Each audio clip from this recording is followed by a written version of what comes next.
வணக்கம். மாலை முரசு செய்திகளை விரிவாக பார்ப்பதற்கு முன் தலைப்புச் செய்திகள்.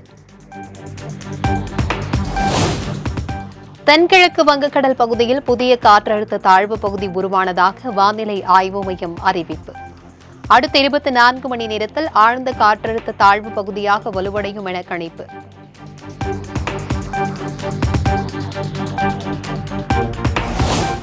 தமிழ்நாட்டில் வரும் 11 முதல் 13ஆம் தேதி வரை பலத்த மழை பெய்ய வாய்ப்பு. இன்று முதல் 7 நாட்கள் மிதமான மழை பெய்யும் எனவும் வானிலை ஆய்வு மையம் கணிப்பு.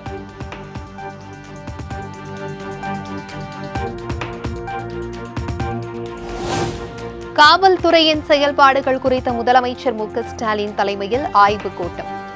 தலைமை செயலாளர் முருகானந்தம், உள்துறை கூடுதல் தலைமை செயலாளர் தீரஜ்குமார், டிஜிபி சங்கர் ஜிவால் உள்ளிட்டோர் பங்கேற்பு.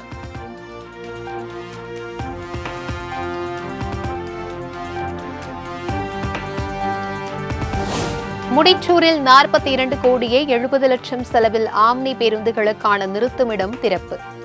சென்னை தலைமை செயலகத்திலிருந்து காணொலி வாயிலாக திறந்து வைத்தார் முதலமைச்சர் மு.க.ஸ்டாலின்.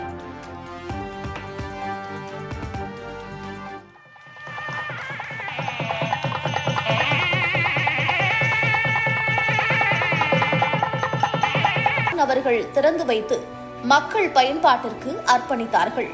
தனியார் ஆம்னி பேருந்துகளை நிறுத்துவதற்கான வசதிகளை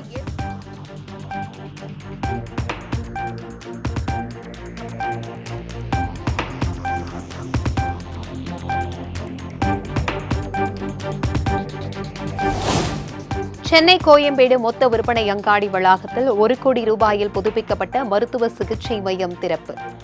கிளாம்பாக்கம் அருகே 15 கோடியில் கட்டப்பட்ட கலைஞர் நூற்றாண்டு காலநிலை பூங்காவையும் முதலமைச்சர் திறந்து வைத்தார்.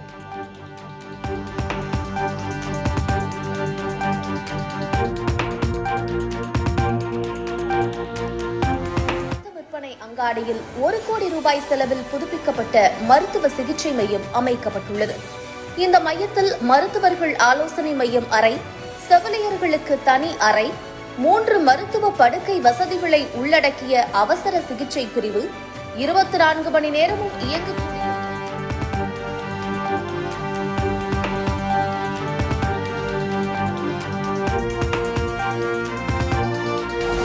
முல்லை பெரியாறு அணையில் ஆண்டு பராமரிப்பு பணிகளை மேற்கொள்ள அனுமதிக்காத கேரள அரசிற்கு எதிர்க்கட்சித் தலைவர் எடப்பாடி பழனிசாமி கண்டனம்.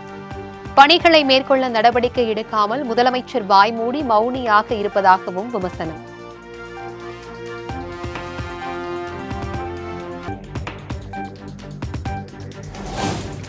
அதானி நிறுவனத்துடனான ஒப்பந்தங்கள் தொடர்வதை செந்தில் பாலாஜி மறைக்க முயற்சி. அதானி நிறுவன நிதிநிலை அறிக்கையை சுட்டிக்காட்டி பாஜக மாநில தலைவர் அண்ணாமலை குற்றச்சாட்டு.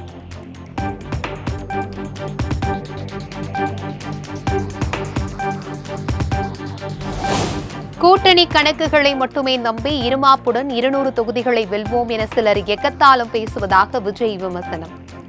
2026இல் கூட்டணி கணக்குகளை மக்களே மைனஸ் ஆக்கி விடுவார்கள் எனவும் கருத்து. இருமாப்புடன் 200 வெல்வோம்.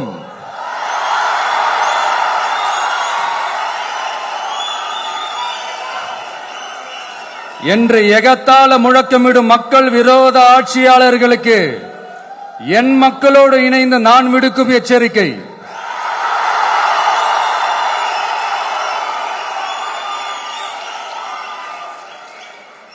நீங்க உங்களோட சுயநலனுக்காக பல வழிகளில் பாதுகாப்பு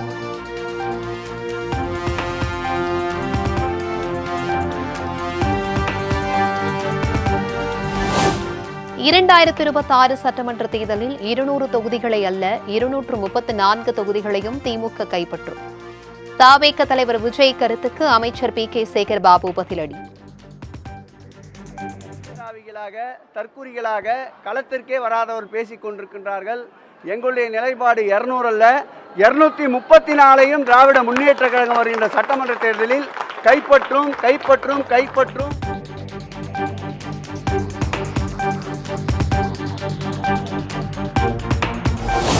அம்பேத்கர் குறித்த நூல் வெளியீட்டு விழாவில் கூட கலந்து கொள்ள முடியாத அளவிற்கு திருமாவளவனுக்கு கூட்டணி கட்சிகள் அழுத்தம்.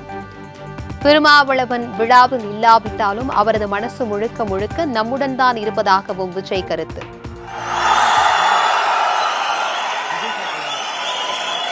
அவங்களால இன்னைக்கு வர முடியாம போச்சு. அம்பேத்கர் அவர்களுடைய புத்தக வெளியீட்டு விழாவிற்கு கூட அவரால் கலந்துக்க முடியாத அளவிற்கு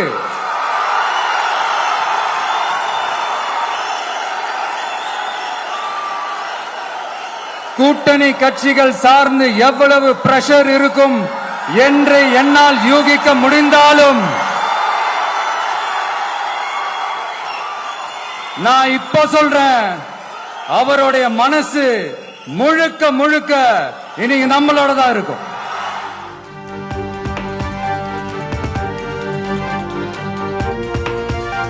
அம்பேத்கர் புத்தக வெளியீட்டு விழாவில் தான் பங்கேற்க இயலாமல் போனதற்கு திமுக கொடுத்த அழுத்தம் தான் காரணம் என விஜய் பேச்சில் உடன்பாடு இல்லை. அழுத்தம் கொடுத்து இணங்கக்கூடிய அளவிற்கு தானோ விடுதலை சிறுத்தைகளோ பலவீனமாக இல்லை எனவும் திருமாவளவன் விளக்கம். அதனால்தான் நான் பங்கேற்கவில்லை என்ற கருத்தை பதிவு செய்திருக்கிறார். அது உண்மை அல்ல. எனக்கு எந்த அழுத்தமும் இல்லை. யாரும் அந்த நிகழ்வில் பங்கேற்க வேண்டாம் என்று வலியுறுத்தவில்லை.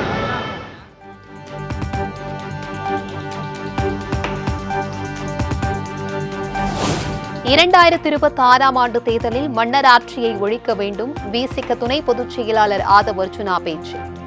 பிறப்பின் அடிப்படையில் முதலமைச்சரை தேர்ந்தெடுக்க கூடாது எனவும் வலியுறுத்தல். பணிகள்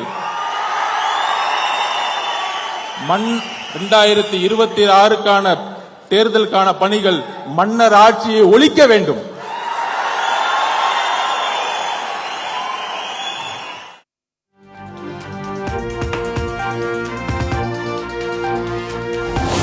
திமுக கூட்டணியில் குழப்பம் ஏற்படுத்தும் வகையில் பேசி வரும் ஆதவ் அர்ஜுனாவிடம் விளக்கம் கேட்போம். கட்சியின் முன்னணி நிர்வாகிகளிடம் ஆலோசித்து அடுத்த கட்ட நடவடிக்கைகள் எடுக்கப்படும் என திருமாவளவன் பேட்டி. குழப்பத்தை ஏற்படுத்தும் வகையில் அவர் கருத்து தெரிவித்து வருகிறார் என்பது உண்மை. அவரிடம் விளக்கம் கேட்போம். உரிய விளக்கம் கிடைக்கும் என்று பார்ப்போம். அதன் பிறகு இயக்க முன்னணி தொடரும்.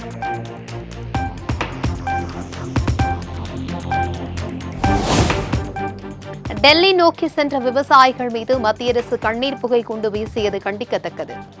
உரிமைக்காக போராடும் விவசாயிகள் மீது மத்திய அரசு அடக்குமுறையை கையாண்டுள்ளதாகவும் திமுக எம்பி கனிமொழி சாடல்.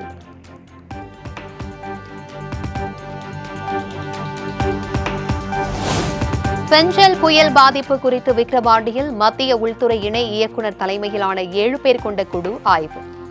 மழையால் நெல் மூட்டைகள் சேதமடைந்தது குறித்து அதிகாரிகள் விளக்கம்.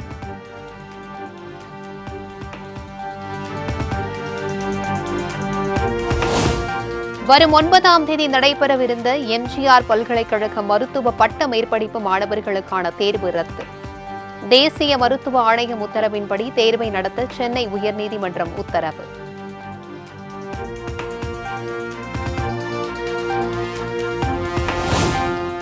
புதிய ரேஷன் அட்டை கோரி இதுவரை சுமார் 2,89,000 பேர் விண்ணப்பம். 1,54,000 பேருக்கு ரேஷன் அட்டை வழங்கப்பட்டு வருவதாக உணவுப் பொருள் வழங்கல் துறை தகவல்.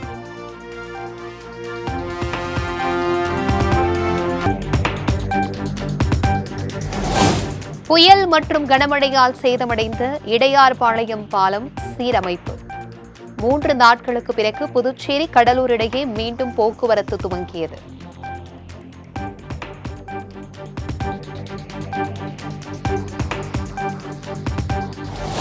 தமிழ்நாட்டில் அழிந்து வரும் வன உயிரினங்களை பாதுகாப்பதற்காக முதற்கட்டமாக 5 கோடி ரூபாய் நிதி ஒதுக்கீடு. சட்டப்பேரவையில் வெளியிடப்பட்ட அறிவிப்பின்படி அரசாணை வெளியானது.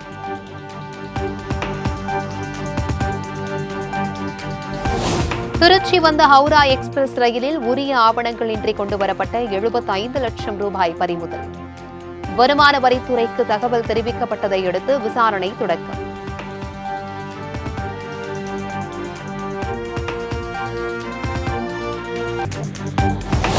சென்னை கடற்கரை தாம்பரம் செங்கல்பட்டு இடையே 125 மின்சார ரயில் சேவைகள் திங்கட்கிழமை முதல் ரத்து. பராமரிப்பு பணி காரணமாக ரத்து செய்யப்படுவதாக தெற்கு ரயில்வே அறிவிப்பு. நீலகிரியில் குடியிருப்பு பகுதி அருகே சிறுத்தை ஒன்று ஓடிய பதைப்பதைப்பூட்டும் சிசிடிவி காட்சி வெளியீடு. உடனடியாக கூண்டு வைத்து பிடிக்க வனத்துறையினருக்கு பொதுமக்கள் கோரிக்கை.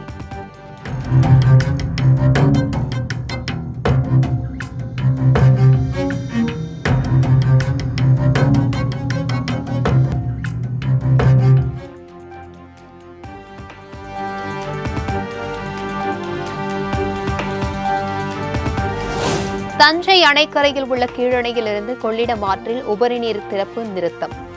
கீழணைக்கு நீர்வரத்து குறைந்ததால் நீர்வளத்துறை நடவடிக்கை.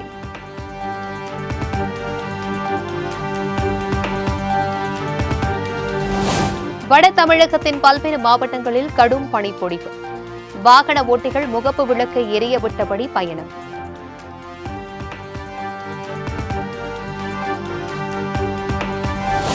தென்காசி மாவட்டம் சங்கரன் கோவில் மலர் சந்தையில் பூக்கள் விலை கிடுகிடு உயர்வு. வரத்து குறைவால் 1 கிலோ மல்லிகை 4500 ரூபாய்க்கு விற்பனை.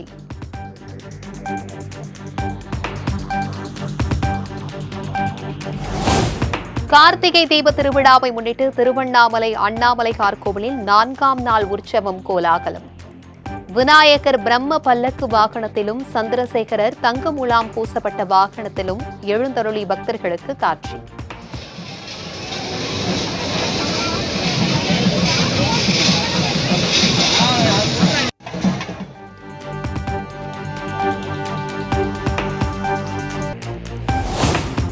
சபரிமலையில் ஜனவரி 17ஆம் தேதி வரையிலான ஆன்லைன் முன்பதிவு நிறைவு. ஸ்பாட் புக்கிங் தரிசனத்திற்கு பக்தர்களின் கூட்டம் அதிகரிக்கும் என எதிர்பார்ப்பு.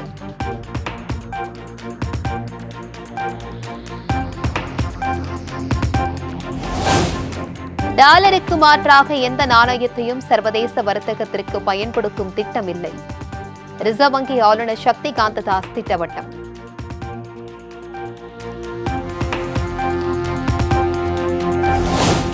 அமெரிக்க அதிபர் தேர்தலில் டிரம்பிற்காக 2120 கோடி செலவு செய்த எலன் மஸ்க். தேர்தல் செலவில் வரலாற்று இதுவரை இல்லாத அளவு என அமெரிக்க அரசியல் கட்சிகள் அதிர்ச்சி.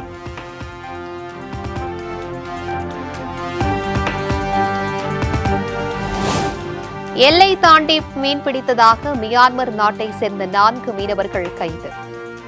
இந்திய கடற்படை வீரர்கள் ரோந்து பணியில் ஈடுபட்ட போது சிக்கியதாக தகவல்.